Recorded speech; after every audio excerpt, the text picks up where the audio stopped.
The minority Sikh community in Afghanistan continues to remain a soft target for terrorist attacks. Recently, several terrorists associated with the Islamic State of Khorasan attacked Gurdwara Karte Parwan in capital Kabul.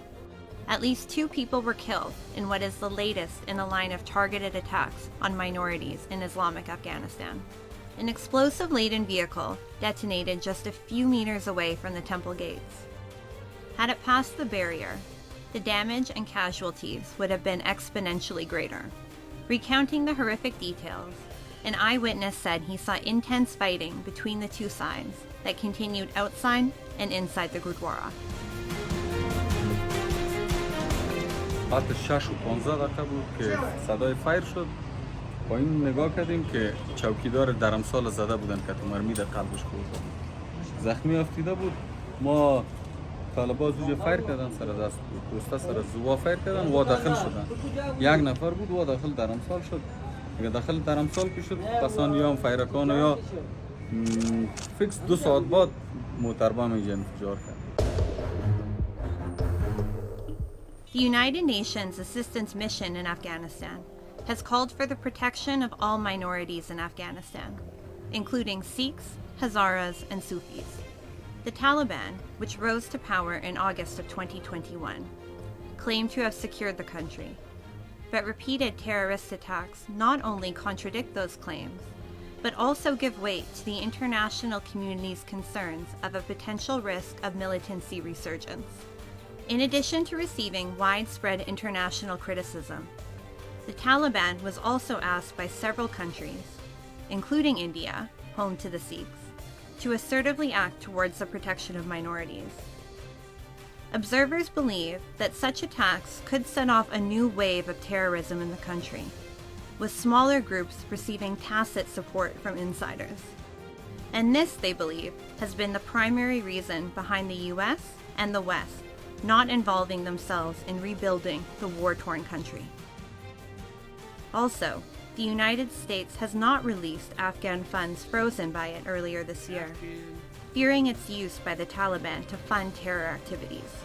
Despite the recent attacks, some of which claimed by the Islamic State militant group, the Taliban, however, say that they can still fight all forms of attacks on its sovereignty and its people. The international community does not think so. Taliban is not in a position to provide security to minorities, number one.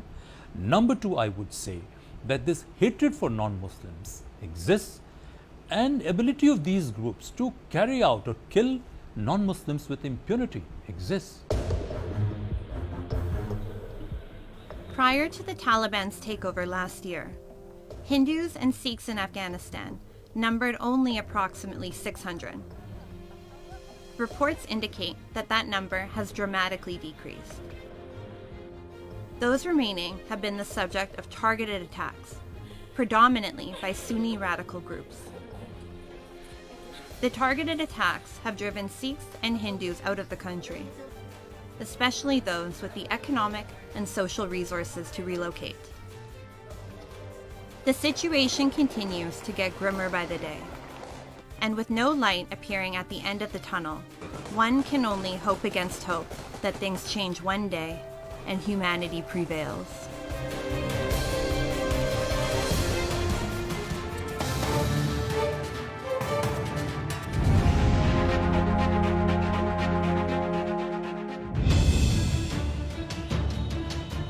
Long queues have emerged outside petrol kiosks across Pakistan in the wake of successive petrol price hike announcements.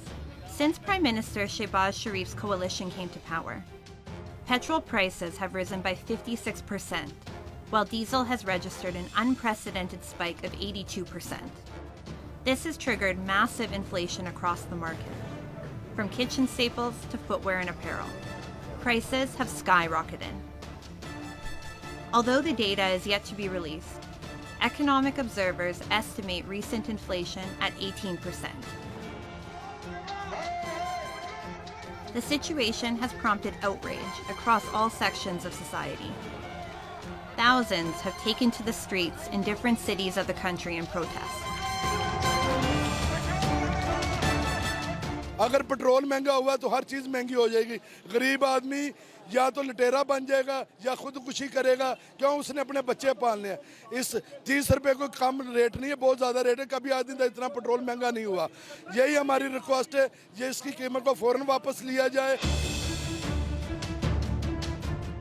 The IMF and Islamabad had previously reached a deal to release over 900 million USD in funds, contingent on Pakistan removing already in place fuel subsidies and raising fuel prices. The funds would come from a $6 billion relief package agreed upon between Pakistan and the IMF in 2019. Ousted Prime Minister Imran Khan had announced fuel and electricity subsidies in his last days in power, as the country faced double-digit inflation. A move the IMF said deviated from the terms of the 2019 deal. The agreement to remove subsidies in the oil and power sectors is aimed at reducing the country's fiscal deficit. The raising price of fuel has been the major point of contention between Pakistan and the IMF. To date, only about half of the $6 billion USD in funds have been released. It is not clear when the next IMF review would take place. Meanwhile, observers monitoring the country's economy say the government's decision to raise prices all of a sudden and at one go has contributed to mounting hardships on Pakistan citizens. Oil price increase makes common man life miserable. It also stifles the growth of the economy and it put impact on demand and supply. It not only impact demand and supply, but it also create a lot of troubles for a common man. Pakistan is at risk of becoming a state in default, which could plunge into an unprecedented economic crisis.